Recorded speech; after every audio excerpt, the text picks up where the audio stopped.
Angle है उसके bisector की इक्वेशन बताओ। एक रफ डायग्राम बना लेते हैं, ठीक है, और रफ डायग्राम भी थोड़ा फेयर टाइप का, क्योंकि ये दोनों पॉइंट्स एक्स एक्सिस पे लाई कर रहे हैं। तो -1, 0 सर क्यू यहां कहीं है, दैट इज 0, 0 ये पी है, और आर जो है ना वो थोड़ा इस तरफ आ जाएगा,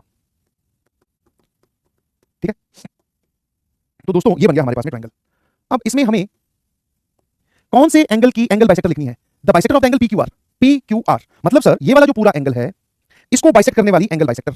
अच्छा, तो मैंने कहा देख यार ये है एंगल बाइसेक्टर, इसकी मुझे इक्वेशन चाहिए। अब एंगल बाइसेक्टर है तो एक लाइन सुन लेना ध्यान से कहानी की तरह। अब आपको ये फील भी आ जाएगी कि सर कोऑर्डिनेट ज्योमेट्री को प्रोसीजरल क्यों बोलते हैं। सर एंगल बाइसेक्टर एक लाइन है, हमें उसका स्लोप और उसके ऊपर एक पॉइंट चाहिए। तो अगर ये PQR की एंगल बाइसेक्टर है तो पॉइंट Q से तो पास करेगी सर, पॉइंट वाला काम खत्म हो गया, अब बचा सिर्फ स्लोप। या फिर आप ये भी बोल सकते हो कि अगर हमें उस लाइन के ऊपर दो पॉइंट्स मिल जाए तो मजा आ जाएगा। मैंने कहा बहुत बढ़िया। कितने लोग मुझे ये वाला पॉइंट बता सकते हैं?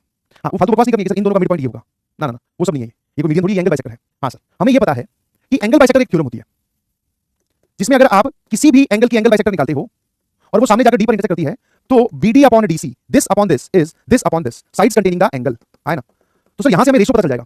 एक बार अगर मुझे ये रेशियो पता चल गया तो मैं सेक्शन फार्मूला लगा के ये पॉइंट निकाल लूंगा। एक बार मुझे ये पॉइंट पता चल गया तो मैं इस लाइन की इक्वेशन निकाल दूंगा, क्योंकि वो सफेद वाली लाइन जो एंगल बाइसेक्टर है उसमें मुझे दो पॉइंट दिख रहे हैं। शुरू हो जाओ। तो सर हमें क्या करना है, पहले ये वाली लेंथ निकालनी है। तो मैंने कहा ये वाली लेंथ कितनी हो जाएगी, 3 में से 0 का स्क्वायर दैट इज 3 का स्क्वायर 9 और इसका स्क्वायर कितना हो जाएगा 27। तो 27 + 9 सर ये हो जाएगा 36। 36 का जो रूट होता है सर ये लेंथ आ गई 6 और ये वाली जो लेंथ आएगी सर ये लेंथ आएगी 1। तो एंगल के ऊपर बनने वाली एंगल को बाइसेक्ट करने वाली जो एंगल बाइसेक्टर होगी वो सामने वाली साइड को किस रेशियो में डिवाइड करेगी, that is sides containing the angle में, दिस इज 6:1, है ना। अच्छा तो मुझे क्या आप ये पॉइंट M बता सकते हो? सर ये लो पॉइंट M मतलब ये वाली बात कर रहे हो आप। R ये रहा 3:3,3√3 और P ये रहा -1,0 और सर ये वाला पॉइंट है दैट इज 6:1 रेशियो में डिवाइड कर रहा है। मैंने शुरू हो जाएगा इंटरनल डिवीजन सेक्शन फार्मूला, तो 1 × 3 6 × -1 तो 3 - 6 अपॉन इन दोनों का सम दैट इज 7। तो सर ये वाला पॉइंट आ जाएगा -3/7। सेक्शन फार्मूला लगाइए कॉपी में अपनी, 6 × 0 1 × 3√3 अपॉन 7 तो दिस इज 3√3 अपॉन 7, ठीक है सर। तो आपको ये पॉइंट पता चल गया। अब एक काम करते हैं स्लोप निकाल लेते हैं। कौन सा लाइन का स्लोप? इस लाइन का स्लोप। तो ध्यान रखना ये वाला पॉइंट दिख रहा है ना, यही पॉइंट ये है। तो y कोऑर्डिनेट का difference that is 3√3 upon 7 -0 upon x coordinate का डिफरेंस -3/7 -0।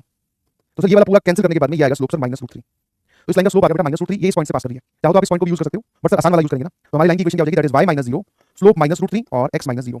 तो सर y + √3x = 0 हो गया, या फिर आप बोल सकते हो कि √3x + y = 0 हो गया।